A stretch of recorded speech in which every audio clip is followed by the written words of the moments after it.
Good afternoon to one and all. I am R.V. Kiran, Assistant Professor, Department of Mechanical Engineering.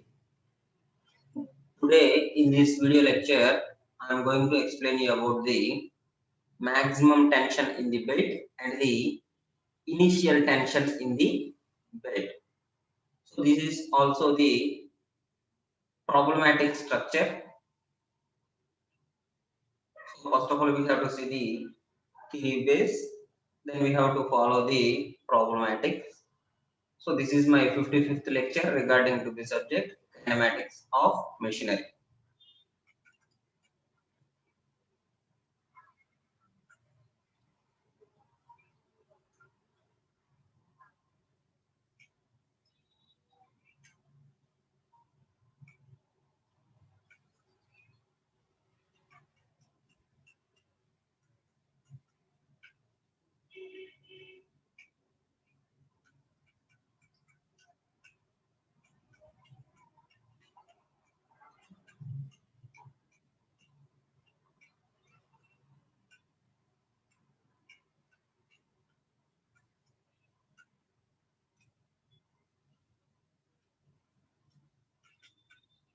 So today our topic is based on the maximum tension in the belt.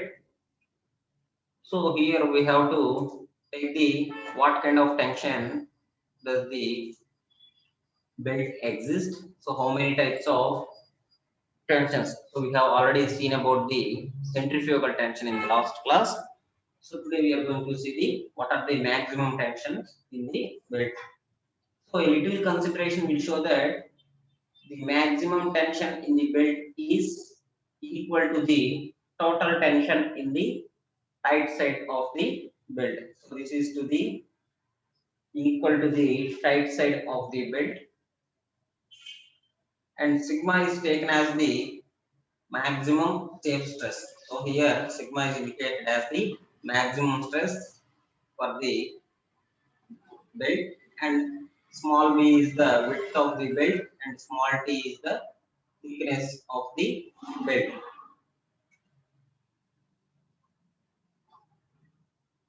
So these are the three conditions for the notations for maximum tension.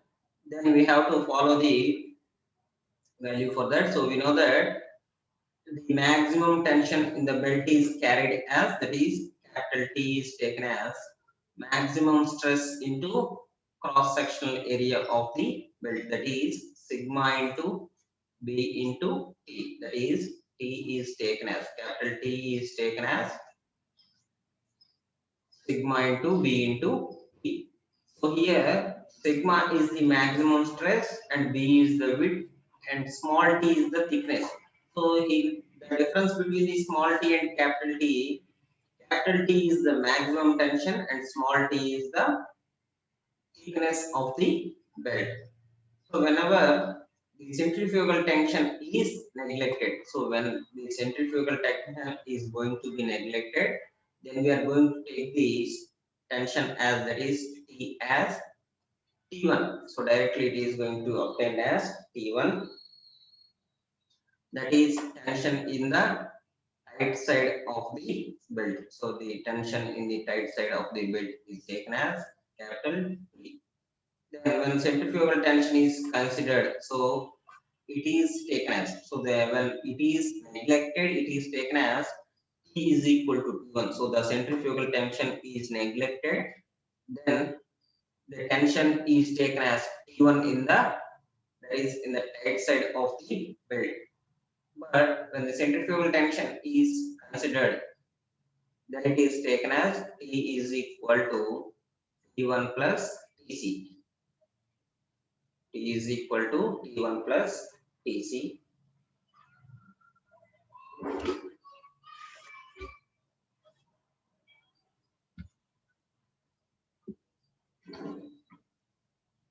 So this is the main condition for that.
The next condition for the transmission of the maximum power. So we have to take the condition for the transmission of maximum power. So there we have to take the power transmitted by a belt. So power transmitted by a belt is taken as capital P is equal to T1 minus T2 into V, where T1, T2 is the tensions for the tight side and the slack side condition. So these are the tensions for the tight side and slack side condition.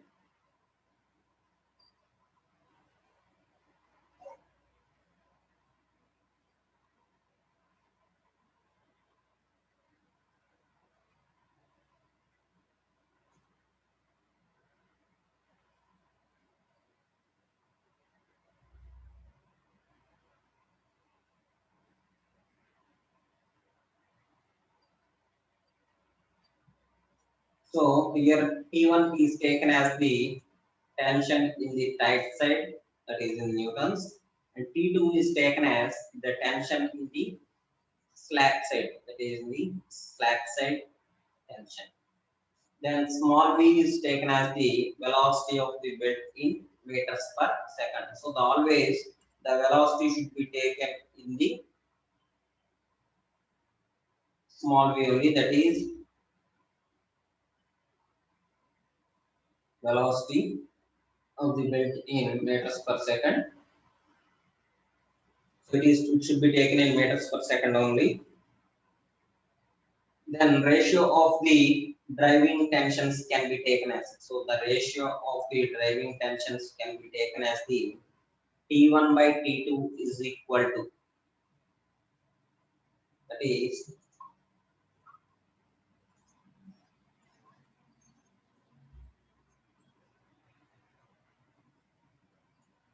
T1 by T2 is equal to e power mu theta. So that is the value. So T1 minus T2 is equal to e power mu theta is the ratio for the driving tensions. So that is for the two types of tension, that is in the tight side as well as the slack side condition.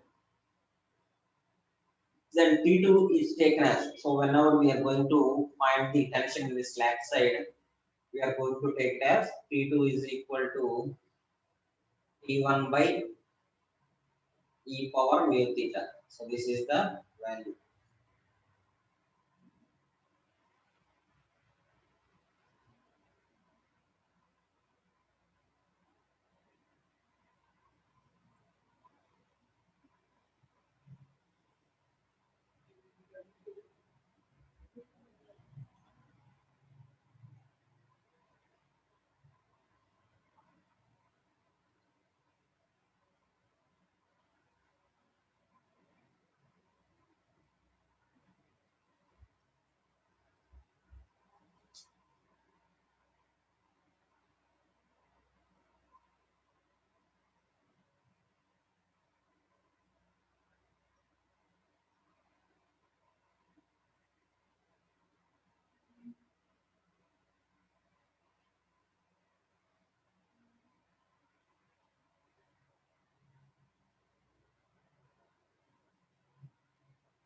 Next, we have to substitute the values of the T2 in the equation 1. So we have to substitute the values in the equation 1. Then we have it as capital P is equal to, that is for the power transmitted. So P is for the power transmitted. So P is taken as T1 minus T1 by e power mu theta into V. So that is for the velocity and the tight side tensions of the section.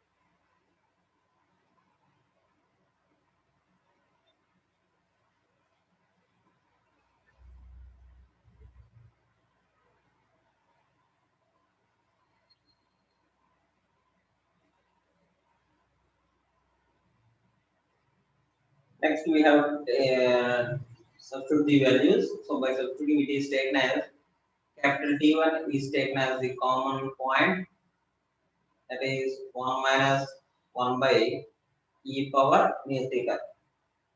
So it is taken as 1 minus 1 by e power mu theta into v. So v is the velocity and T1 is the tension in the right side condition. And in total, we have obtained a value as T1 into V into C. So we know the values for the notations as T1 and V1. But C is the new condition. So C is taken as, so C is the value for 1 minus 1 by e power mu theta. So this is to be taken as for that condition.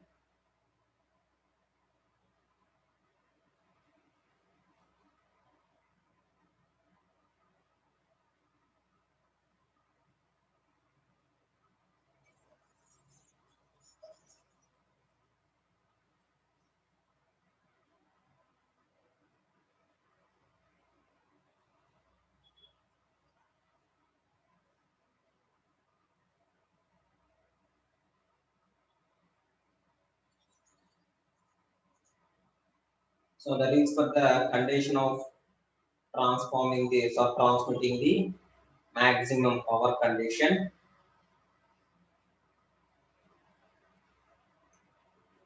Next we have to enlarge the condition. Then T1 is taken as, so T1 is taken as T minus Tc. So T is the maximum tension and Tc is the centrifugal tension of that.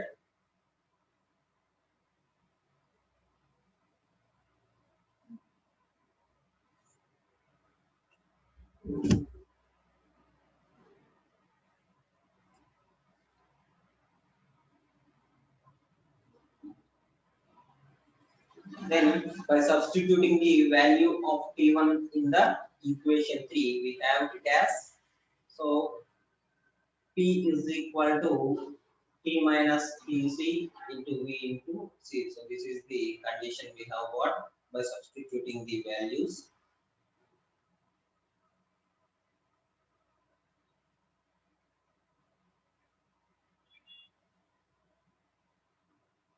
Then from that, we are going to derive this equation. So T minus mv square into V into C, because for the centrifugal tension we know the formula as Tc is equal to mv square.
Then we got, finally we got the value as TV into, sorry, TV minus mv cube into C. So this is the value by substituting the value of T1.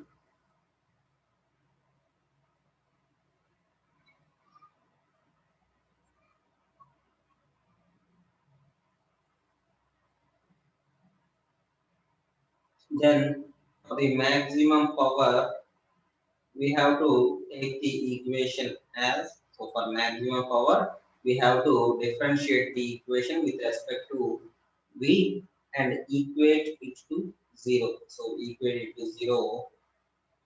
We got it as dp by dv is equal to 0. So the equation to be taken as dp by dv is equal to 0.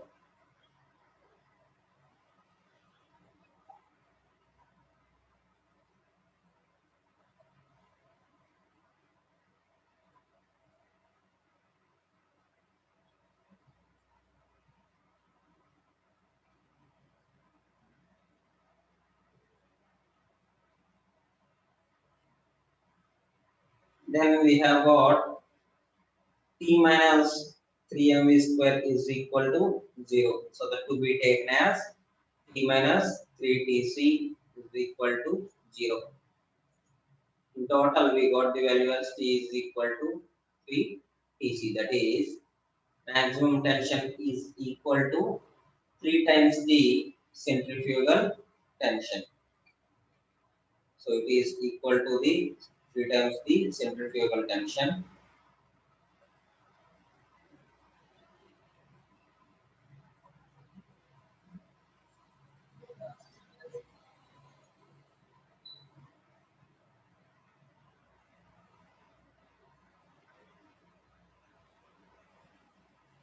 It shows that when the power is transmitted is maximum. So when the power transmission is maximum, 1/3 of the maximum tension is absorbed as the centrifugal tension. So it should be taken as the,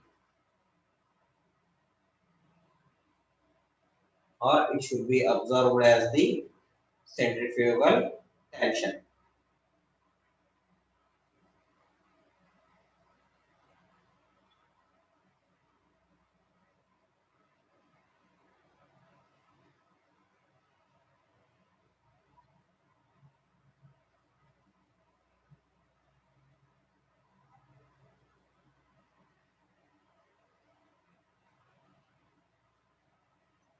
So thereby we have find the equation as T is equal to 3 times the centrifugal tension.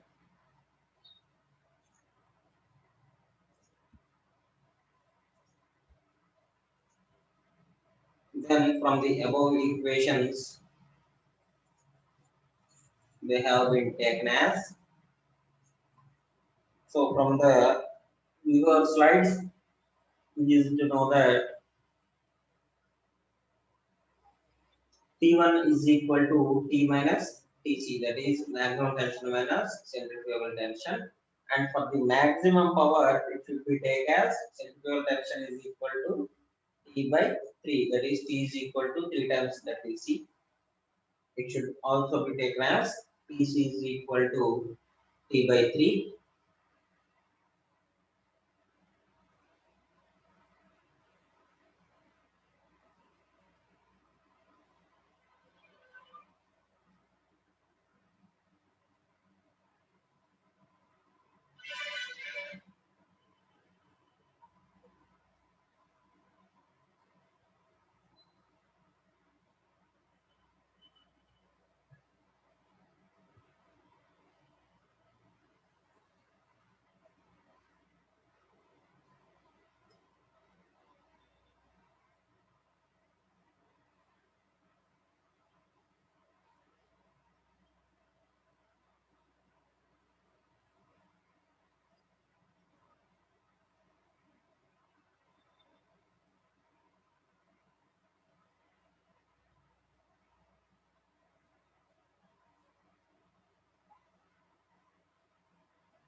Then from the above equation, we also get taken as T1 is equal to T minus T by 3. That is, by multiplying it 3 into T, 3T minus T by 3. That is 2T by 3. So the final value may be taken as 2T by 3.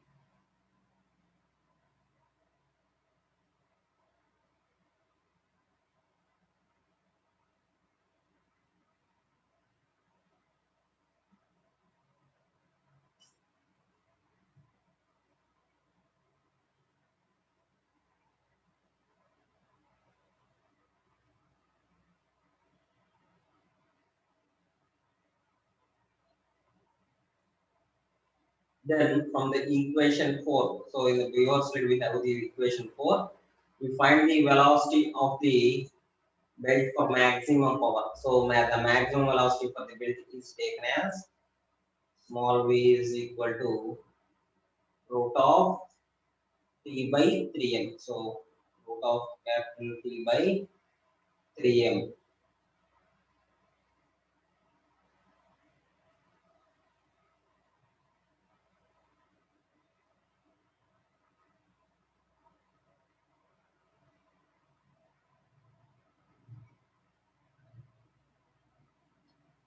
So this should be the final equation for maximum tension in the belt. Next we go to the initial tension in the belt.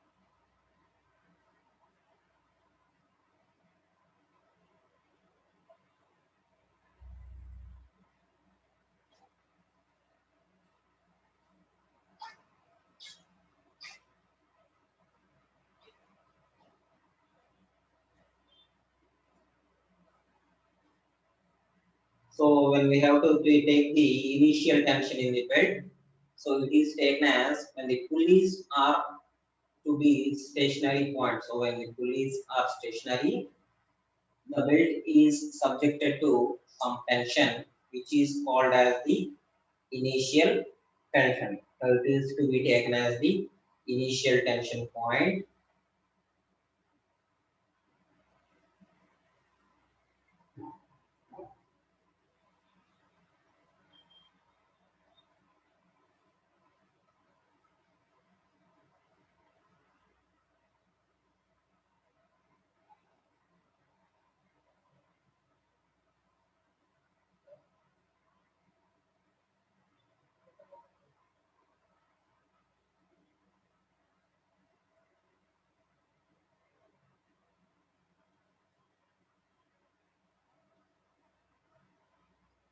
So the initial tension is obtained that the increased tension in the one side of the bed. So it is held that the initial tension is on one side of the bed, that is called the tension in the tight side, and the decreased tension in the other side of the bed, that is in the slack side of the bed. So here we are going to take the one side of the belt as the tight side and the decreased tension of the other side of the belt as tension in the slack side.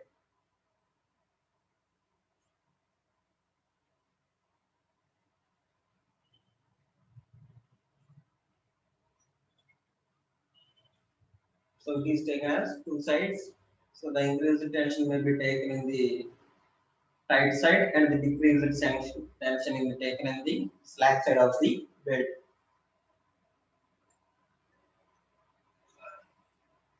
Then TO is taken as, so TO is equal to initial tension in the belt. So TO is the initial tension in the belt. T1 is the tension in the tight side of the belt. So T1 is the initial tension in the belt.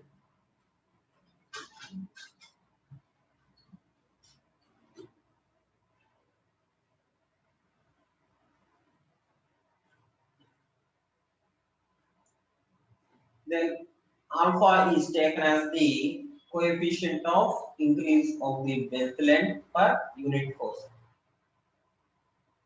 So it is taken as the belt length, per the increased force, that is the per unit force. Then we have to take the increase of the tension in the tight side. So this may be taken as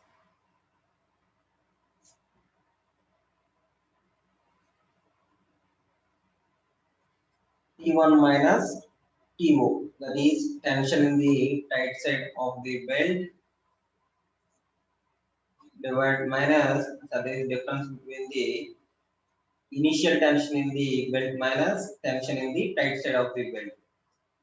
So it is taken as T1 minus TO.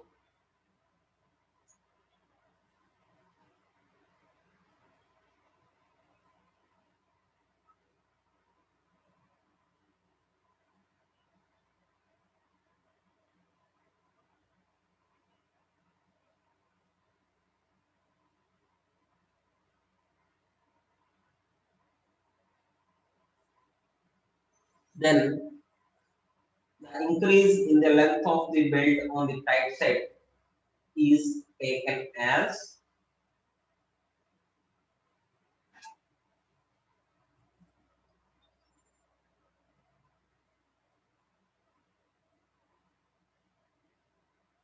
so the increase in the tight side of the belt is taken as alpha into T1 minus TO. Alpha into T1 minus TO.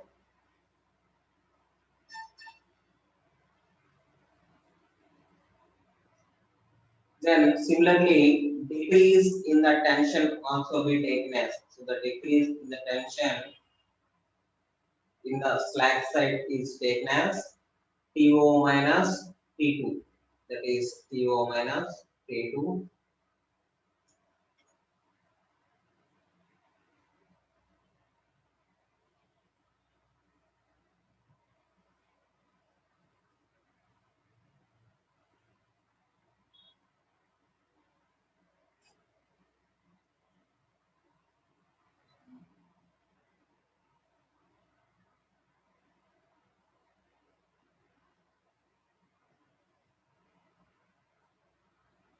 Then the decrease in the length of the belt on the slack side is taken as alpha into T naught minus T2. So these are the four equations to be taken in consideration.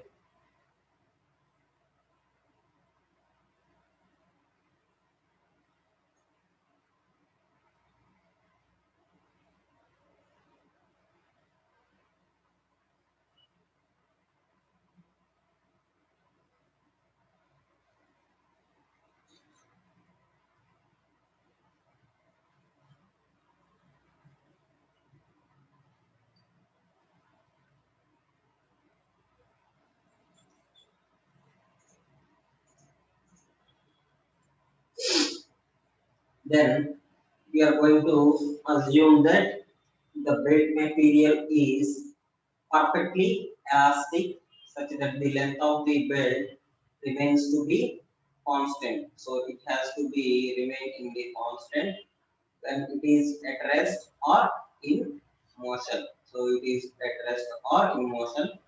Therefore, it increases the length on the tight side, which is equal to the decrease in the length of the slack side.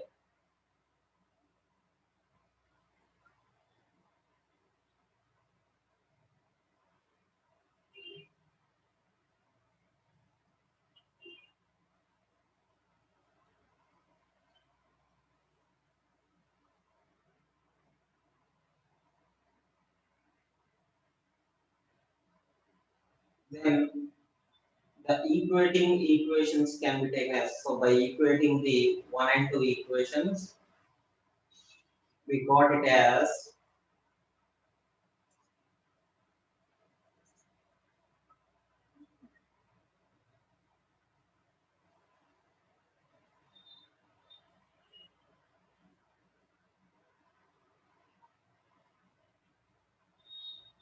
so alpha into T1 minus TO is equal to alpha into T naught minus T2.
So then from that, we are going to cancel these two equations.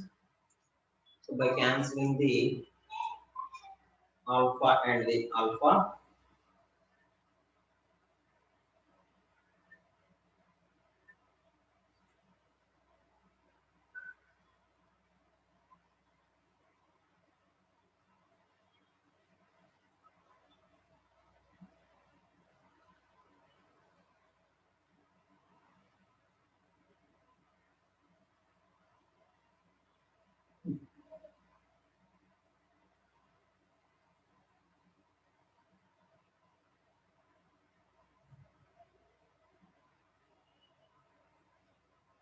then we got the values as T1 minus T2 is equal to T0 minus T2. So by taking the any one of the equation to the outside, that is TO is taken as the outside condition.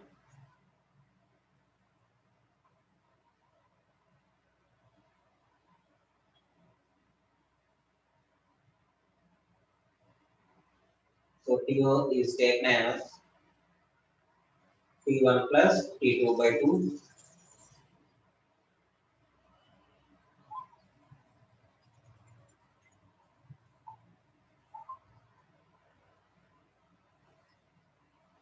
So this is by neglecting the centrifugal tension.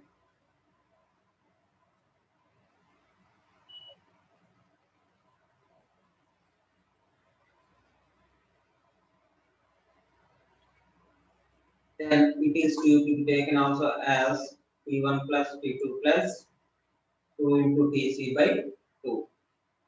So this is the considering the centrifugal tension.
So this is for the initial tension in the bed. So the initial tension has been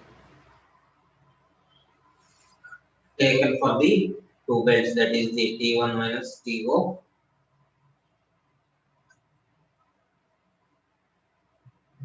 Then we use it to solve a problem on this model, that is in the by finding the centrifugal tension.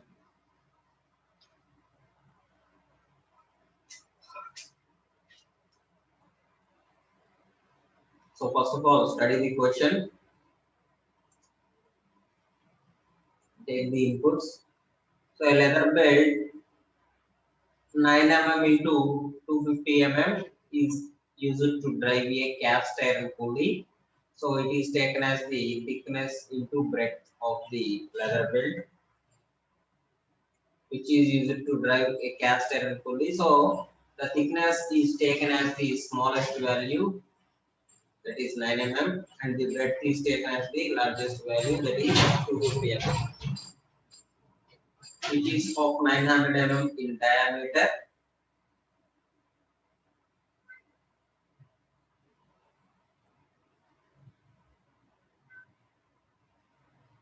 At 336 rpm,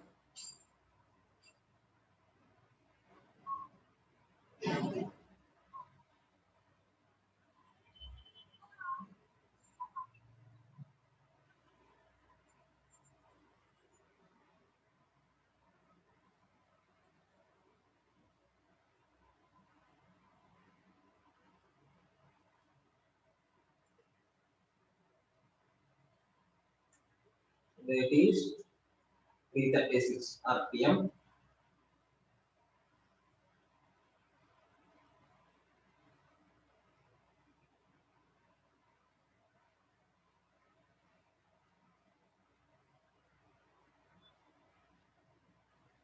If the active arc on the smaller pulley is 120 degrees, so when it is taken as 120 degrees, and the stress in the tight side is taken as 2 megapascals. So that is to be taken as the 2 megapascals.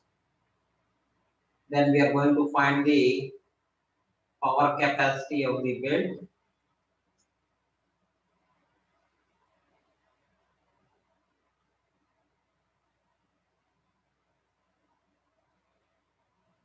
Then the density of the leather may be taken as 980 kg per meter cube.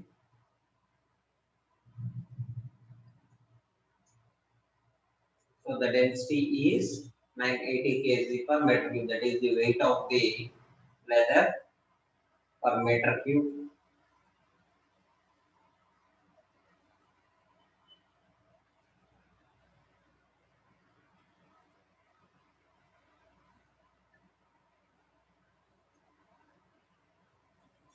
So these are the given data points for this section. So we have to strictly follow the inputs. So that is thickness is equal to 9 mm. So we are going to take in meters.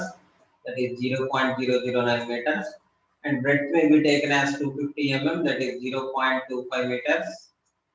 Then small d is taken as 900 mm. That is 0.9 meters.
Then we know the speed, that is n is equal to 336 rpm, and we have given the active arc of the small pulley, that is taken as theta is equal to 120 degrees. It is converted into radians, that is 2.1 radians. Then the stress in the tight side is taken as 2 megapascal, that is stress sigma is equal to 2 megapascals, and it is converted to Newton per meter mm square. It is 2 Newton per mm square.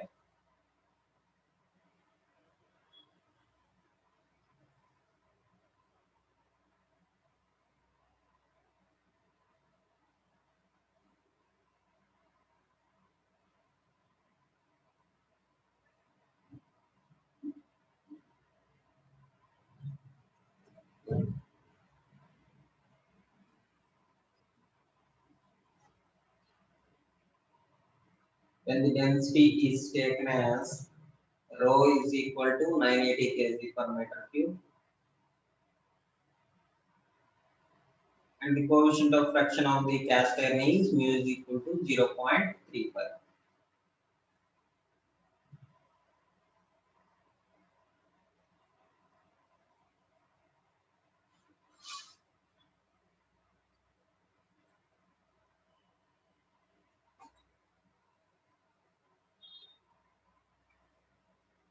Then we know the velocity of the belt as velocity v is equal to pi dn by 60. So we know the diameter of the belt, that is d is equal to 0.9,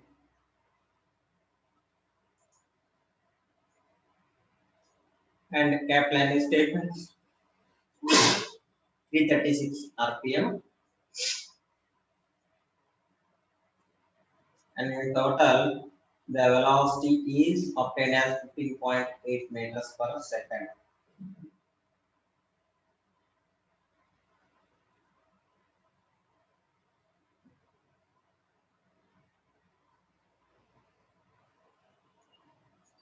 Then we have to take the cross sectional area of the belt. So the cross sectional area has been taken as A is equal to B into T.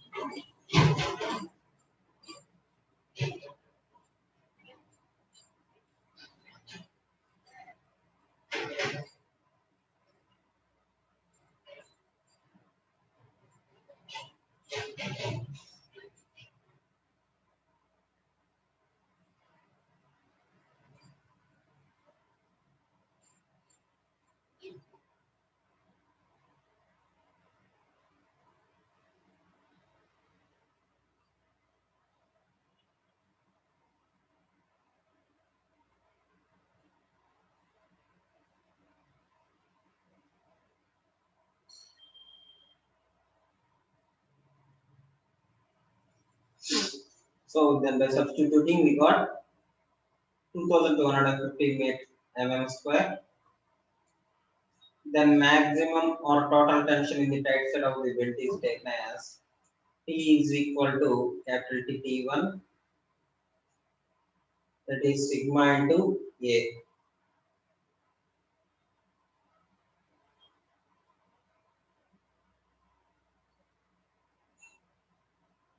Then it should take as 4500 newtons. So the obtained value is 4500 newtons.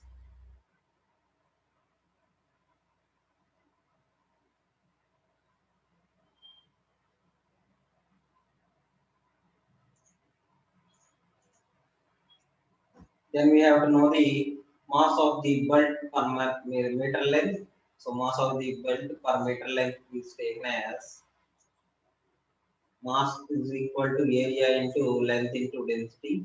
So we know the area, that is B into T, length is capital small l, and rho is the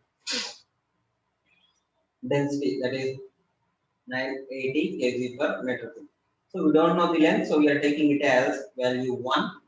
So by substituting all the values, we got it as 2.2 kg per meter.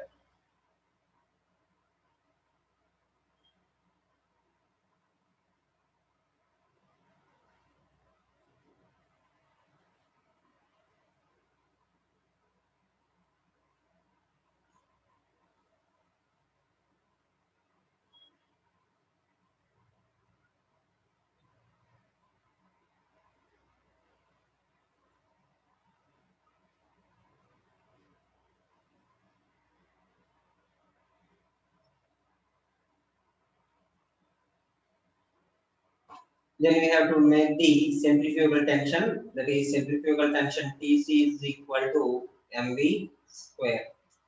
So we know the mass and we know the velocity. So by substituting these values, we got 50 newtons.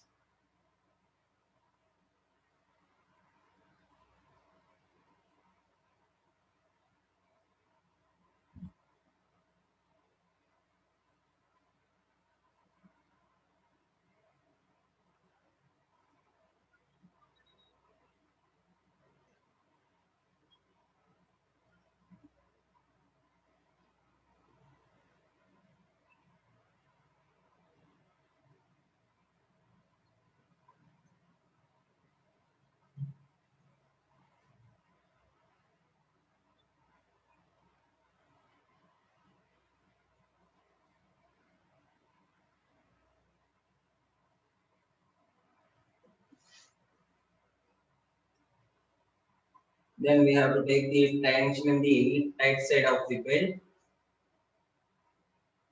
So that is T1 is equal to T minus Tc. So tension, we have the value as 4500 and Tc we have got as 550. So by substituting those values, we got 3950 newtons.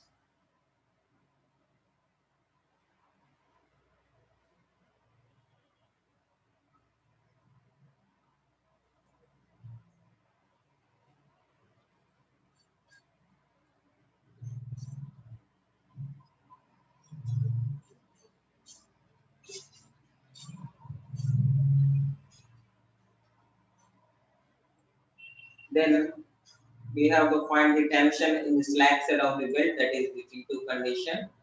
Then we are going to substitute the value in this, that is 2.3 log T1 by T2 is equal to mu theta.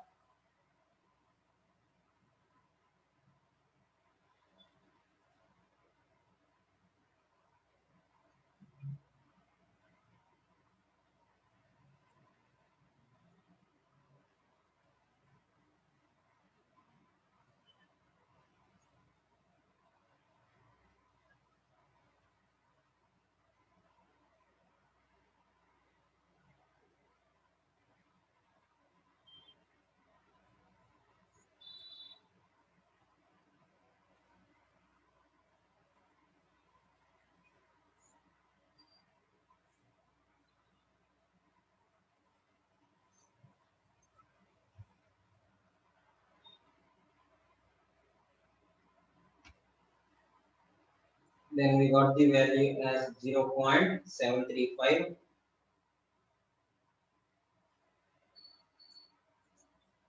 Next, by substituting these values, log T1 minus T2 is obtained as 0.3196. So this is the value for log T1 by T2.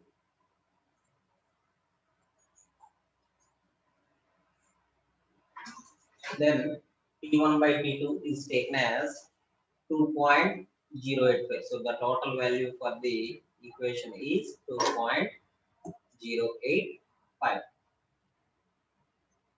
So this is the value to be substituted in this. So by this, I am going to end this class, today's class.